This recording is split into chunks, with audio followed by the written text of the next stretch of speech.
सिन्हा जी का वहाँ यहाँ आए और अपनी बातों से हमें लाभान्वित करें। तो जोरदार तालियों से मैम का स्वागत करिए।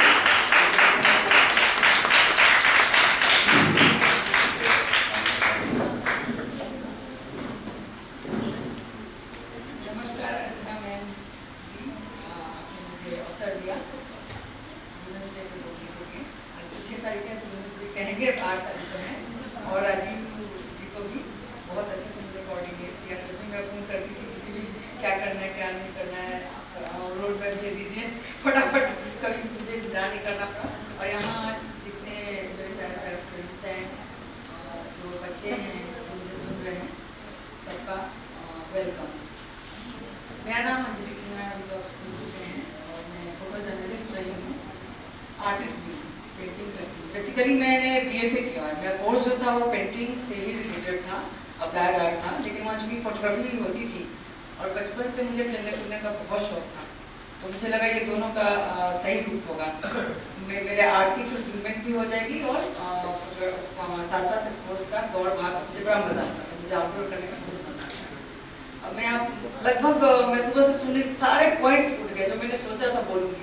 मुझे चूँकि मैं तो चूँकि टेक्निकल काम से हूँ, तो बहुत ज़्यादा स्कॉलर की तरह नहीं बोल सकती, तो जो मैं सोची थी सब कोई ने कोई पॉइंट इरेज कर दिया। मुझे बड़ा अजीब सा लगा था मैं क्या बोलूँगी। हाँ लास्ट में तो जैसे वुमेन्स डे, लेकिन शुरू कैसे हुआ इसकी पे भी बहुत अलग तरह की कहानी है कि generally Valentine Day, Father's Day, Mother's Day, yoga Day, ऐसा नहीं कि ये जैसे योगा ही डे है, योगा होना चाहिए सब जगह, लेकिन एक डेट से तय कर दिया है 31 जून या कुछ ऐसा नहीं है।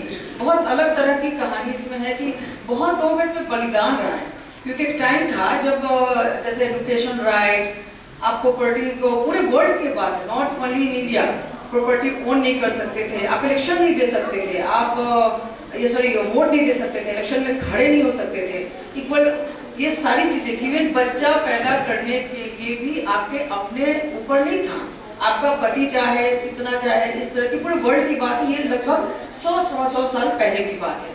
तो इन चीज़ों से कई लड़कियां, कई औरतों जो थी, मतलब होता है ना जब हरास हो रहे थे, कुछ लोग तो निकलते ही हैं राइट्स के लिए, तो कुछ टीम बनी जिसमें से कुछ लोग निकले। वो सबसे पहले US में ऐसा हुआ, तो 1909 में ये चीज़ हुआ था जब पहली बार इस तरह का हंगामा करके कि हमें एम्प्लॉयमेंट, ये राइट तो कम से कम दो कि हम भी काम कर सकें, तो ये उन्हें मिला, जो कि 28 फरवरी 1909 में था। उसके बाद ये चीज़ 2 साल बाद सोशलिस्ट पार्टी ने दिया था, तो फिर 2 साल बाद 1910 में ये सोवियत संघ में फिर से ये वहाँ तक पहुँची ये बात कि अब एम्प्लॉयमेंट में भी हमें बराबर का चाहिए। उन्हें नहीं मिलता था, उन्हें 60% मिलता था, मर्दों को जो मिलता था उससे 60%, 40% लगभग काट के मिलता था, और आवर्स भी ज़्यादा होते थे। तो फिर वहाँ मूवमेंट जो शुरू हुई, तो वहाँ भी 1910 में ये चीज़ लागू हुआ। इंटरनेशनल वुमेन्स डे वो पहली बार आया, पहली बार जब 1909 में हुआ था तो सिर्फ वुमेन्स डे था, 1910 में पहली बार इंटरनेशनल वुमेन्स डे के रूप में मनाया गया। फिर जब वो बात आगे बढ़ी तो 1917 में एक लेडी थी, वो नाम मैं भूल गई हूँ, मैं इतना टेक्निकली मुझे टाइम नहीं मिला, बहुत छोटी बेटी है तो नाम लिख के नहीं लाई हूँ। तो 1917 में जो ज़्यादा उस मूवमेंट में आगे थी, तो उनके द्वारा या कुछ था कोई खास दिन, तो वो 8 मार्च को चुना गया, जो 1917 में इंटरनेशनल रूप से जो थोड़ा और ज़्यादा जगह पे हॉलीडे मन गया वहाँ पे रशिया में इस डे को 1917 में इंटरनेशनल वुमेन डे को हॉलीडे के रूप में घोषित किया गया। और ये पूर्णतः कब आया? पूर्णतः 1977 में आया। इतनी लंबी लड़ाई काफी पहले से लड़ते, 1909 से जो शुरू हुआ है, 1977 में जाके ये पूरी तरह इंटरनेशनल वुमेन्स डे के रूप में अप्लाई हुआ। अगर हम इंडिया पे आते हैं तो हमारे देश में जब हमारा देश आजाद हुआ तो हमें संविधान के सारे कानूनन रूप से हमें मिले हुए हैं। हमें शिक्षा का अधिकार है, हमें बराबरी का अधिकार है, हमें डिसीजन मेकिंग का अधिकार है, हमें काम करने का अधिकार है, काम पे बराबर पैसा मिलने का अधिकार है, इलेक्शन लड़ने का अधिकार है, वोट देने का भी अधिकार है। लेकिन ये सब के सब जब ये कानून है, कागज पे है, इम्प्लीमेंटेशन कहाँ से होगा? इम्प्लीमेंटेशन जो होता है वो समाज में, परिवार से शुरू होता है। तो यहाँ ये क्या है कि एक इंडिविजुअल का जब विकास होगा तो समाज का विकास होगा, समाज का विकास होगा तो देश का विकास होगा। यानी कि फिर यहाँ कहाँ पे आते हैं, सबसे बड़ा पॉइंट क्या होता है कि लड़की को शिक्षित करना है। अब शिक्षित सिर्फ एकेडमिक नहीं होता है, जो जैसे सर ने भी कहा, राजेश सर ने, मैम ने भी कहा, सबने यही कहा है, यहाँ पे बहुत लोगों ने कहा कि ऐसा नहीं कि सिर्फ एकेडमिक रूप से ही शिक्षित हो जाए। शिक्षित में बहुत चीज़ होता है कि आप घर परिवार को कैसे चला पाओगे, कभी कोई मजबूरी आएगी तो क्या डिसीजन आप लेते हैं, इन सब चीज़ के लिए व्यवहारिक ज्ञान और एकेडमिक तो खैर एक लेवल तक जरूरत है ही, जिस लेवल तक कि आप शिक्षित कहे जा सके उतना तो खैर हर लोग की जरूरत है। क्योंकि यहाँ बैठ के जब मैं सुन रही थी तो मुझे लग रहा था हम 20% की बात कर रहे हैं यहाँ पे, ज़्यादा कोई 80% जो गाँव में है उसकी बातें कम हुई हैं। मैंने जो अनुभव किया कि जो भी समानता दिस डेट वो बहुत आसान है बोलना, चीज़ों से निकलना और हमें ही करना हमें ही है, लेकिन ये हर जगह नहीं हो ही नहीं पाता। जहाँ तो कई गाँव में तो आपको साधारण खाना लड़कियों के लिए वो क्या होता है, उनके लग्जरी होता है। डिफरेंसेस हैं, हम जो बात की वो 20% के लिए की है, क्योंकि मैं भी बिहार से बिलोंग करती हूँ, मुजफ्फरपुर से, और हम लोग प्रिविलेज थे कि हमें पढ़ाई अच्छी मिली, सब कुछ अच्छा मिला। लेकिन उसके बाद भी होता है कई जगह, मैं समय मिलेगा तो वो बात बताऊंगी कि कैसे कैसे परेशानियाँ आती हैं। तो एक बात हो गई कि संविधान और कानून की बात हो गई कि इम्प्लीमेंटेशन तो समाज में चाहिए, और समाज में वही साथ देते हैं, मैं मानती हूँ साथ देते हैं, वो ज़्यादातर वो एग्जाम्पल्स कुछ कम है उसमें। झांसी की रानी एग्जाम्पल है, साथ मिला, तो रजिया सुल्तान वाला भी है जहाँ पे साथ ना मिलने की बात भी थी, बहुत मुश्किल से उसके फादर सोच भी रहे थे, लेकिन कई ऐसी भी है जहाँ पे साथ नहीं मिलता, वो ज़्यादा है, वो संख्या ज़्यादा है। वो गाँव में जाके देखिए, भ्रूण हत्या सच्चाई है, ऐसा नहीं है कि ये कहीं कागज़ पे ही सिर्फ है, कागज़ पे कम होगा, सच्चाई ज़्यादा है, ऐसा है। मैं राजस्थान गई थी एक कैंप ट्रैकिंग में, मैंने 13 साल की लड़की हूँ, मैं मुझे पता नहीं था वो मांग टीका उनका होता है, वो थोड़ा गोल सा, तो देखा ये अरे बड़ा अच्छा सा सच के रहती, नहीं ये तो मेरी शादी होगी ना इसलिए मैं पहनती हूँ। तो चूंकि मेरी 12 में हो गई, मेरी 11 में होगी, अभी मैं बैठी हुई हूँ अपने मायके में, एक समय बाद उनका जो गौना कहते वो होगा जो होगा, लेकिन शादी उनकी हो गई है। इस बीच अगर उनका पति टपक गया तब तो हो गया, वो पूरी जीवन विधवा रहेगी।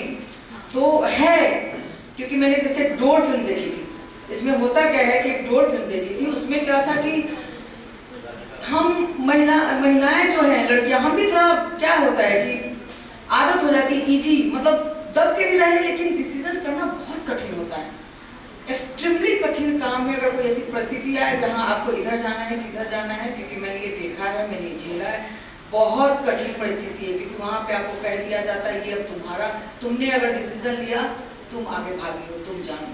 पहले तो वही से डराना धमकाना शुरू किया जाता है, ये बहुत आसान काम नहीं। तो डोर फिल्म में यही दिखाया था, वो दबती विधवा हो गई थी तो दबी कुचली जैसे, बट एक फ्रेंड से मिलने के बाद जो उसके, तो वहाँ पे वो चेंज होती है, लेकिन वो बहुत कठिन काम होता है कि आप अपने जीवन का डिसीजन लो। तब आपकी ज़िंदगी के डिसीजन जब लेने लगोगे, बोल्ड बनोगे, सब बोल्ड बनोगे, आगे बढ़ोगे, सब होगा, लेकिन वो कठिन परिस्थिति है, वो लेना भी नहीं चाहती कई लड़कियाँ और कई महिलाएं, वो तो ये तो करना पड़ेगा, ये हम लोगों को ही खुद आगे बढ़ना पड़ेगा। अब जैसे role of family and society जो हम देखते हैं, वो थोड़ा मुझे जैसा लगता है थोड़ी पूरे हमारे देश में या बाहर में भी थोड़ी दोगली मेंटेलिटी है। घर में तो मुझे पूरे कपड़े वाली चाहिए, लेकिन देखने जाएंगे तो फिर मुझे आइटम नंबर चाहिए, वो तो नहीं पहन के पूरा साड़ी पहन के ना अच्छे से एकदम, वहाँ सबको चाहिए, वो शरीर का सारा भार मुझे देखना है घर में, लेकिन एकदम पूरा। और जजमेंट, अगर बॉयकट वाली मैं शुरू से जैसे थी, बॉयकट वाली तो ये तो करप्ट होगी, इजी, इसको 1 मिनट में पटा लो। ये मेरे फ्रेंड रहे, मेरे हस्बैंड, तो कभी हम जब मिले थे पहली बार तो मैं थोड़ा बॉयकट और था, मुझे अच्छा लगता था अच्छे से रहना, तो एक बार मुझसे सॉरी कह के इन्होंने फ्रेंडशिप की।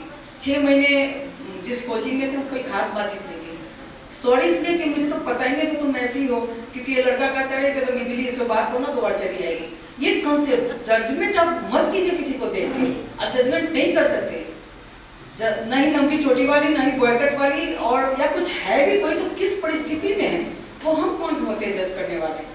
अभी किसी वक्ता ने जैसे अमिताभ प्रीतम जी के बारे में बोला था, हम कौन होते हैं जजमेंट बात करने वाले किसी को, चाहे वो कोई वैशाली में बैठी वैशा ही क्यों ना हो, क्या परिस्थिति उसकी कौन जानता है, वो क्या पता वो अपने बूढ़े बाप बूढ़े माँ के कारण उस परिस्थिति में फंसी हुई हो, आपसे किसी एक निकम्मे से तो अच्छा है वो उसको जिलाने के लिए कर रही हो। तो हमें जजमेंट की आदत छोड़नी चाहिए। ये अच्छी बात है कि अपने को कैरेक्टर वाइज हम स्ट्रॉन्ग रखेंगे, जरूरी है, लेकिन दूसरे के लिए हमें जज नहीं बनना चाहिए। हम कोई नहीं होते हैं, चाहे महिला है चाहे पुरुष है, किसी के बारे में भी जजमेंट निकालने वाले, क्योंकि जब तक उसकी पूरी स्टोरी, लाइफ स्टोरी हम नहीं जानते हैं तब तक हमें जज करने का सही में अधिकार नहीं है। तो ये दोगली नीति जो होती है वो छोड़ना जरूरी है, कि बाहर वाली को दूसरे नज़र से हम देख रहे हैं, घर वाली दूसरे नज़र से देख रहे हैं। हमारे नज़र पे जो प्रदूषण है उसको हटाने की बहुत ज़रूरत है। कि अगर कोई लड़की जा रही है और उसने एक बैग टंगा है तो हम क्यों नहीं ये सोचे कि अरे कितना कॉलेज के पास है, कितना मेहनत करती होगी, काश ये कुछ अच्छा बन जाए, भगवान करे ये कुछ बन जाए, ये इसकी ज़िंदगी सफल हो जाए। नहीं, उसको हम निहारेंगे, उसके चाल को देखेंगे और चीज़ों को निहारेंगे, तो भगवती कस देंगे, हो सकता है साथ में दो लोग बोल लेंगे। तो ये दोगली नीति हटाने की ज़रूरत है। लड़की को तेज़ नहीं बोलना है, लड़की को तेज़ नहीं चलना है, लड़की को ऐसे नहीं करना है। बोलना नहीं है लड़की को, लेकिन गूंगी लड़की से शादी करने वाला कोई नहीं है। आप उसकी बोली नहीं चाहिए आपकी, तो करो गूंगी लड़की से शादी, बोली नहीं है। ये चीज़ है। अब दहेज जोड़ने के क्या है कि अब दहेज जोड़ने के कारण फीमेल फर्टिसाइड ज़्यादातर लगता है ना कि आ जाएंगी तो हमें दहेज जोड़ना पड़ेगा, ये है वो है। पैतृक संपत्ति का दो ना अधिकार। जिस दिन विदा करते हो क्यों देते हो, उस दिन मत हो। जब बेटे को मरने तक इंतजार करते हो कि जब बूढ़े हो जाएंगे, मर जाएंगे, तो तुम्हारा खेत हो जाएगा, उसी में से उसका होगा, तो पति लालच नहीं करेगा। अभी तो दे दोगे, उसका ससुर हो सकता है कहीं बांट दे, 20-20, 25, 30-30 लाख लोग लेते हैं, शादियों में खर्च कर जाता है। वो लड़की जब आती है तो उसके हाथ तो खाली होते हैं, बाप ने तो उतने लाख खर्च कर दिए। क्यों? वो दहेज प्रथा तब हटेगा जब आप अपनी संपत्ति में जगह दोगे ना। संपत्ति में जगह देते कहाँ है? क्योंकि मैं पढ़ लिख के आगे मुझे कुछ नहीं चाहिए, लेकिन मैं एक कॉमन भी अपनी फैमिली में भी बात करती हूँ ना, नहीं होता डिबेट की तरह, तो मैं देखती हूँ लोगों को ऐसे हो जाता है, मतलब उनको लगता है लड़की कैसे सोच रही है। अपनी माँ के देख लो, आप में से कोई माँ के देख लो, कानून में है। हमारे इंडिया हमारे कानून में, मैंने कहा नहीं, सब चीज कानून में है।